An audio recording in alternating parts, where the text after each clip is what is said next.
ಶಾಂತವಾದ ನದಿಯ ದಡದಲ್ಲಿ ಒಂದು ಜಾಣ ಕೋತಿ ವಾಸಿಸುತ್ತಿತ್ತು.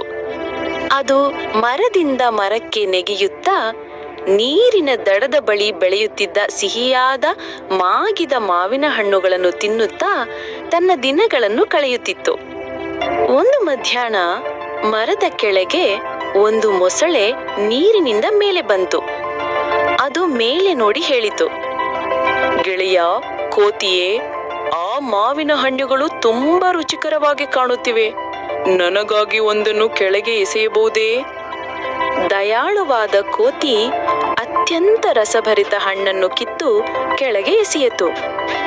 ಮೊಸಳೆ ಅದಕ್ಕೆ ಧನ್ಯವಾದ ಹೇಳಿತು ಮತ್ತು ಈಜಿಕೊಂಡು ಹೋಯಿತು.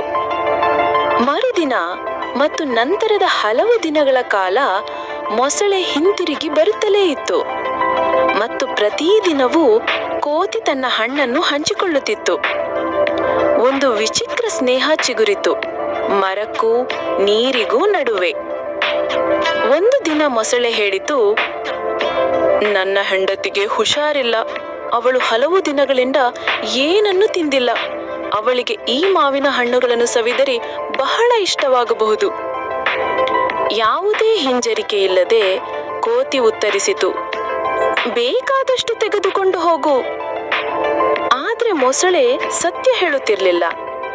ಅವಳ ಹೆಂಡತಿ ಈ ಜಾಣ ಕೋತಿಯ ಬಗ್ಗೆ ಕೇಳಿದ್ದಳು ಮತ್ತು ಅವಳು ಹೀಗೆಂದಿದ್ದಳು, ಇದು ಪ್ರತಿದಿನ ಇಂತಹ ಸಿಹಿ ಹಣ್ಣುಗಳನ್ನು ತಿನ್ನುವುದಾದರೆ ಅದರ ಹೃದಯ ಇನ್ನು ಎಷ್ಟು ಸಿಹಿಯಾಗಿರಬೇಡ. ನನಗೆ ಅದರ ಹೃದಯವನ್ನು ತಂದುಕೊಡು. ಮೊಸಳೆಗೆ ಗೊಂದಲವಾಯಿತು. ಆದರೆ ತನ್ನ ಹೆಂಡತಿಯನ್ನು ಕೋಪಿಸಲು ಅದಕ್ಕೆ ಇಷ್ಟವಿರಲಿಲ್ಲ. ಹಾಗಾಗಿ ಮರುದಿನ ಅದು ಕೋತಿಯನ್ನು ನೋಡಿ ಮುಗುಳ್ನಗಿ ಹೇಳಿತು, ನೀನು ನಮ್ಮ ಮನೆಗೆ ಅತಿಥಿಯಾಗಿ ಯಾಕೆ ಬರಬಾರದು? ನಾವು ಒಂದು ಹಬ್ಬದೂಟ ಮಾಡೋಣ. ಕೋತಿ ಆಶ್ಚರ್ಯ ಮತ್ತು ಸಂತೋಷದಿಂದ ಮೊಸಳೆಯ ಬೆನ್ನಿನ ಮೇಲೆ ಹಾರಿತು. ಅವರು ನದಿಯ ಮಧ್ಯ ತಲುಪಿದಾಗ ಮೊಸಳೆಯ ದೃಷ್ಟಿ ಕಠಿಣವಾಯಿತು. ಅದು ನಿಟ್ಟುಸಿರು ಬಿಟ್ಟು ಹೇಳಿತು, ನನ್ನನ್ನು ಕ್ಷಮಿಸು, ನಾನು ಸುಳ್ಳು ಹೇಳಿದೆ. ನನ್ನ ಹೆಂಡತಿಗೆ ನಿನ್ನ ಹೃದಯವನ್ನು ತಿನ್ನಬೇಕೆಂದೆ. ಕೋತಿಯ ಮುಗುಳ್ನಗೆ ಮಾಯವಾಯಿತು, ಆದರೆ ಒಂದು ಕ್ಷಣ ಮಾತ್ರ. ತಕ್ಷಣ ಚೇತರಿಸಿಕೊಂಡು ಅದು ಹೇಳಿತು, ಅಯ್ಯೋ, ಇದನ್ನು ಮೊದಲೇ ಯಾಕೆ ಹೇಳಲಿಲ್ಲ?